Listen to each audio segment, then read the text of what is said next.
So మీ బాబు కానీ మీ పాప కానీ 2023లో పుడితే 2 అంటే చంద్ర ప్రభావం, చాలా కామ్, చాలా సెన్సిటివ్, పాజిటివ్, అందరినీ మన అనుకుంటారు, పుస్తక నాలెడ్జ్ ఎక్కువ, ఎప్పుడు నవ్వుతూ ఉంటారు అండ్ ఎవరిని హట్ చేయరు. 0 అంటే సంపూర్ణం, 2 అంటే మళ్ళా చంద్ర ప్రభావం, 3 అంటే దేవతల గురువు, తెలివి, స్పిరిచువాలిటీ, వీళ్ళు ఎవరికి సలహాలు ఇచ్చినా వాళ్ళు కోటీశ్వరులు అయిపోతారు. సో 2023 మొత్తం కూడితే 7 అంటే స్వర్గం, 7 కొండలవాడు, 7 కొండల మీద. 25 పుట్టారు జీసస్, 25 అంటే 7 అంటే Bismillah L Rahman L Rahim, 786. So ముగ్గురు దేవుళ్ళకి ఇష్టమైన నంబర్ 7.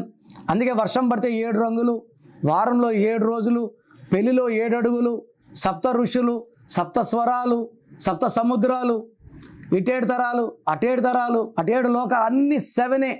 సో ఈ 2023లో పుట్టిన వాళ్ళకి తెలివి ఎక్కువ, కేతు ప్రభావం వల్ల ఎక్కువ మంది డాక్టర్స్ అయ్యే ఛాన్స్, ఎక్కువ మంది ఇంజనీర్లు అయ్యే ఛాన్స్ చాలా చాలా ఎక్కువ.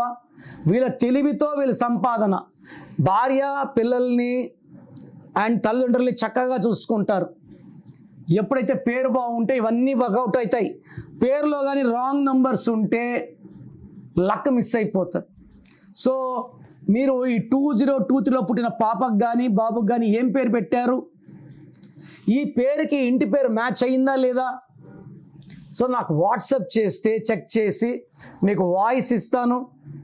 బాగాలేకపోతే లేట్ చేయకుండా నా అపాయింట్మెంట్ తీసుకోండి. పిల్లలకి పుట్టుక మొదటి ఆస్తి, నామకరణం తొలి పండగ. సో ఆ నామకరణంలోనే శక్తి పెంచి, ఈ నామాలు దేవుడి ప్రతిరూపాలు, ఎంత చక్కటి పేరు పెట్టుకుంటే లైఫ్ అంత బాగుంటుంది. డేట్ ఆఫ్ బర్త్ నుంచి ఎంత తీయగలమో నేను తీస్తా, మీ పిల్లల లైఫ్ బాగుండేలాగా గైడెన్స్ ఇస్తా. సో ప్రజెంట్ పేరు బాగుందా లేదా పెట్టండి, వాయిస్ ఇస్తాను. విన్నాక you can decide what you want to do. So me full name, calling name, date of birth స్క్రీన్లో ఉన్న ఏ నంబర్కి పెట్టినా నీకు 24 hours రిప్లై వస్తుంది. ఒక్క నంబర్కే పెట్టండి, అన్ని నంబర్లు పెట్టకండి, అంతమంది మీ జాతకాలు చూడకూడదు. వాట్సాప్ చేశాక 24 hours డిస్టర్బ్ చేయకండి. మీ పేరు బాగుంటే బాగుందని రిప్లై ఇస్తాను, బాగాలేకపోతే ఏ నంబర్ బాగాలేదు దానివల్ల మీ లైఫ్ ఎలా ఉంటుందో రిప్లై ఇస్తాను. వెంటనే మీకు ఏ నంబర్ నుంచి వాయిస్ వచ్చిందో ఆ నంబర్ కాల్ చేసి నా అపాయింట్మెంట్ తీసుకోండి. లేట్ చేయకండి, లైఫ్లో సెకండ్ ఛాన్స్ ఉండదు.